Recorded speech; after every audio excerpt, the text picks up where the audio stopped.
1월 셋째 주 중앙지수 일정입니다.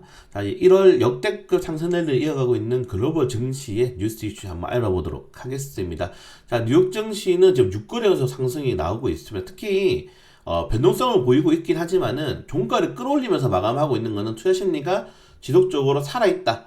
근데 투자 심리를 지속적으로 지금 끌어올릴 수 있는 주 재료들은 역시나 기준금리 인하에 대한 기대감이겠죠. 지금 12월달 미국 소비자 물가지수가 예상치에 부합한 6.5%가 나왔는데, 이로 인해서 지금 패드워치의 예상 금리를 한번 살펴보면은 1월 1일 날에는 그래도 5.5%까지 기준금리 인상이 10%가 넘는 확률이 있었습니다. 근데 10%가 넘는 확률은 지금 거의 다 사라졌고, 이 금리 인상 최대로 해봐야 5.25%일 것이다 라고 지금 전망이 나오고 있어요. 최대로 해봐야. 지금 그러면은 연준이 2월 달에는 베이비스 때 0.25% 기준금리 인상안이 확실시 되고 있죠. 그러면은 4.75%. 자, 앞으로 연준이 정말 많이 기준금리 인상을 해봤자 두세 번입니다. 5%면 두 번이고요. 베이비스 때 두 번, 5.25%면 세 번밖에 안 돼요. 더 이상 금리를 인상할 명분이 없습니다. 그리고 연준이 말을 계속적으로 바꾸고 있는 것도 투자자들이 연준을 믿지 못하고 있는 하나의 지표가 되고 있습니다. 연준이 작년까지만 해도 우리 인플레이션 잡기 위해서 뭐든지 하겠다 하면서 자이언트 스텝 연속으로 날려버렸죠. 근데 인플레이션이 잡혔죠, 지금. 사실상 인플레이션은 잡혔고 물가는 정점을 찍고 내려오고 있습니다. 그러니까 2022년도 이제 하반기에는 뭐라고 합니까? 높은 고용이 문제다. 임금 상승률이 문제다라고 했는데 임금 상승률도 꺾였습니다. 시간대별 임금 상승률도 꺾었고, 그러니까 연준이 이제는 주택 가격을 가지고 와요. 높은 주택 가격이 문제다.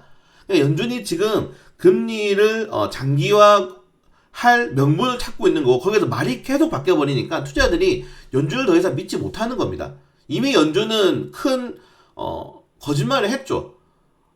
인플레이션 없다고 했잖아요. 근데 높은 인플레이션으로 인해서 1년 만에 말을 바뀌고, 그리고 그 말들을 이어가기 위해서 첫 번째는 높은 물가 지수가 문제다. 물가가 잡히니까 높은 임금이 문제다. 임금이 잡히고 있으니까 주택 가격이 문제다. 또 넘어가고 있는 겁니다. 이걸 이제 더 이상 투자자들이 믿지 않는 거예요. 그래서 지금 증시를 끌어올리고 있는 겁니다. 왜냐? 연준 너희들은 또 말 바꿀 거야 라고 생각을 하고 있는 거죠. 거기에 대한 조금 기대감들이 뉴욕 증시를 6거래 연속 상승하는 흐름으로 반전이 나왔고, 특히 우리나라 같은 경우도 사상 첫 7거래 연속으로 기준금리 인상했는데, 자, 우리나라 같은 경우에는 최종금리가 3.75%입니다. 지금 하는 이창용 총재가 못을 박았어요. 3.5에서 3.75%를 우리 최종금리로 생각하고 있다라고 이미 이야기를 했습니다. 근데 미국이 여기서 기준금리를 아무리 올린다 하더라도 아까 말씀드린 것처럼 5.25%이기 때문에 우리 3.75%로 이번에 올릴 수 있을 만한 명분은 나오고 있죠. 그렇기 때문에 더 이상의 미국의 기준금리만 추가 상승이 나오지 않는다면은 우리는 3%대에서 그래도 꾸준하게 금리를 유지를 할 수 있다는 점. 물론 지금도 한미 금리 차가 뭐 1%대 이상이 나기 때문에 부담감스럽지만은, 그럼에도 외국인 투자자들이 국내 시장에 계속적으로 유입이 되고 있잖아요. 그러니까 지금은 금리라든가 환율이라든가 이런 지표들보다는 과대납폭된 증시에 대한 매수세가 오히려 더 크다. 투자 심리를 더욱더 자극하고 있다라고 보는 게 맞는 것 같습니다. 사실 지금 경제 지표라든가 경제 성장률이라든가 한미 금리 역전차라든가 우리나라 가지고 있는 이런 달러 보유량이라든가 외국인들이 국내 시장에 들어올 수 있을 만한 어떠한 명분이 없어요. 근데 들어오잖아요. 사실은 늘 말씀드리지만은 떨어지는 지수를 설명하는 거는 100개도 가능합니다. 근데 올라가는 지수를 설명하는 거는 몇 개 없어요. 그 정도로 지금 상승장이 굉장히 크게 나오고 있다는 거다. 상승장이 굉장히 뜻밖의 상승이 나오고 있다는 거라고 여러분들이 다 같이 이해를 해주면 될 것 같습니다. 그러니까 많은 전문가들이 지금 이제 증권사도 마찬가지지만은 상저하고 상반기에는 떨어지고 하반기에는 오를 것이다. 왜냐면 다른 지표들이 너무 부진하네. 근데 오르고 있잖아요. 오르고 있는 것 자체가 증시에 큰 변곡점이 나타날 가능성도 있다는 점. 물론 그렇다고 지금 갑자기 3,500을 재돌파, 2,500을 재돌파하거나 그런 모습은 나오지 않았지만은, 결론적으로는 1월 달에 역대급 상승 랠리를 이어가고 있다는 점이 증시 하나의 변곡점이 될 수 있다. 오히려 이런 현상이 사건으로 전달될 수 있다는 것을 좀 체크해 보시면 좋을 것 같습니다. 그래서 어떻게 될지는 아무도 모른다는 점. 그리고 이런 효과가 굉장히 지금 재밌게 나타나고 있는데, 좀 재밌는 지표들이 있죠. 1년 농사는 65%는 1월에 좌지우지했다. 1월 달에 오르면은 대부분 65%는 코스피가 상승했다는 겁니다. 이것도 약간의 샤머니즘이죠. 네, 샤머니즘을 보시면 될 것 같고, 지금 보시면 대부분이 1월 달에 큰 폭의 증시의 상승이 나왔다. 근데 반전이 있습니다. 보통 1월 달에는 여러분들 대형주보다는 중소형주가 많이 올라요. 지금 이번 달에 코스피가 대형주가 7.7% 올랐습니다. 그리고 중형주가 5.23%, 소형주가 5.63%, 코스피 기준이에요. 그리고 코스닥 같은 경우에는 전체적인 지수가 4% 올랐고요.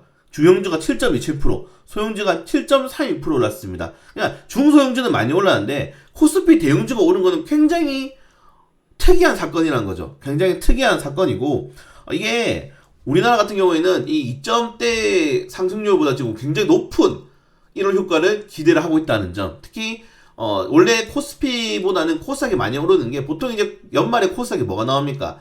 대주주 양도 회피 물량이 나오죠. 그리고 코스피 같은 경우에는 배당락으로 인한 이런 물량이 나오죠. 배당락 위에 물량이 나오는데, 대부분 이제 중소형 접종도 위주로 그 물량들이 들어간단 말이죠. 근데 지금은 대형주 위주의 수급이 굉장히 많이 유입이 되었다는 점도 조금 특이한데, 다만 그 대형주의 대부분이 삼성전자다, 반도체 업종이다.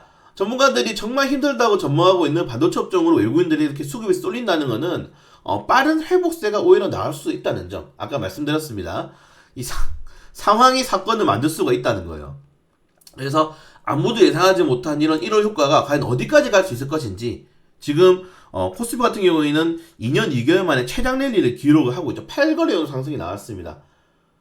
네, 그 정도로 지금 아무도 예상하지 못한 사건이 나오고 있는데, 이런 것들이 장기적으로 좀 시장에 긍정적인 영향을 줄 수 있을 만한 효과가 되었으면 좋겠다라고 좀 기대를 해볼 수 있을 것 같고요. 그러니까 왜 올랐습니까? 라고 설명했을 때 뚜렷하게 이것 때문에 삼성전자의 수급이 쏠리고 있고 이것 때문에 증시가 올랐습니다 라고 말할 수 있는 전문가는 없을 거예요. 사실 우리나라는 전문가가 없죠. 그냥 외국에서 나온 리포터들을 번역해서주는 번역가들이죠. 뭐 저도 마찬가지입니다. 그렇기 때문에 이런 이 뜻밖의, 예상밖의 이런 효과가 우리는 조금 더 장기화될 수 있을 만한 이 이슈가 나타나줬으면 좀 좋겠다라고 기대를 하고 있는 겁니다. 그래서 증권가들이 너희 또 틀렸냐? 2024년도 1월 2일 뉴스죠. 코스피가 2100에서 2400인데 다 올라왔어요.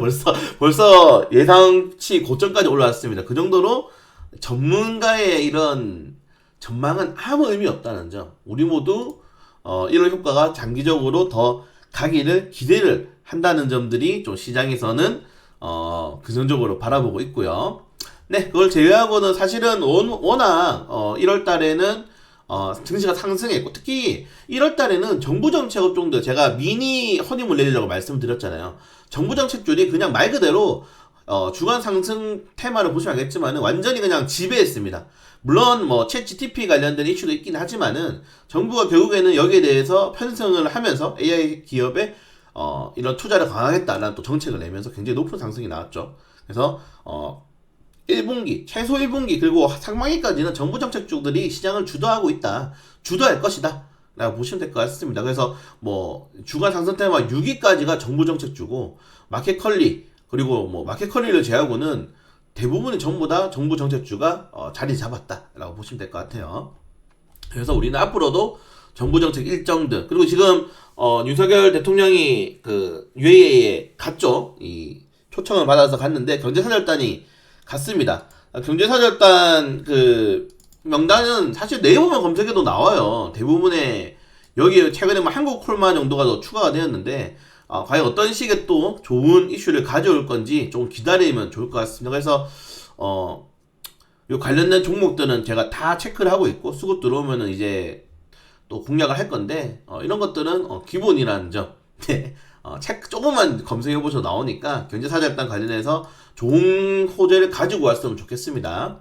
네, 그리고 주간 상승 종목들도 대부분이 정부 정책주에 엮인 종목들, 뭐 쌍방울 그룹주들은 찌라시가 너무 많이 돌죠. 찌라시가 너무 많이 돌아서 한번 찌라시 검색해 보시면 뜨니까 재밌는 찌라시 많습니다. 쌍방울 그룹주들. 그리고 이 아까 말씀드린 경제사였던 수혜 그룹주들이 좋은 이슈가 주말 동안 나오는 거를 좀 기대해 보는 것도 괜찮다라고 말씀을 드리고 싶고요. 네. 그래서 결국에는 이번 주는 굉장히 좋았고, 다음 주 같은 경우에는 월요일날 뉴욕 증시가 휴장을 하고 대만 증시가 이틀 동안 또 휴장을 합니다. 그렇기 때문에 공모 청약 이슈도 있고 그리고 상장 이슈도 많이 좀 있어요. 그래서 실질적으로는 이 1월 효과에 대한 추가적인 기대감들이 상승할 수 있는 그런 재료들이 과연 정부에서 발표가 나올 것이냐, 아니면 뭐 최근에 이제 그 러시아와 우크라이나의 이 종전 상담도 한다라는 또 뉴스도 나오고 있는데 이게 확실하지 않더라고요. 그렇기 때문에 이런 뉴스 이슈에 의해서 수급이 결정하고 있는 시장이기 때문에 조금 더 여러분들이 이런 주간 증시는 솔직히 정리하는 거니까 안 보셔도 돼요. 근데 장전 시장, 마감 시장들은 여러분들이 꼭 보셔야 된다는 점 다시 한번 더 말씀드리면서 오늘 네 얼마 안 남았네요. 며칠가 안 남았네요. 주말 푹 쉬시고 큰 뉴스 없으면 저는 새벽 브리핑 그리고 장전 시장으로 찾아뵙도록 하겠습니다. 이게 주식이 오르니까 할 말이 없어요. 왜냐면은 올라갈 때는 그냥 기분이 좋으니까, 떨어질 때야 제가 변명한다고 막 말이 많은데 올라갈 때는 좀 빠르게 끝낼 수 있도록 하겠습니다.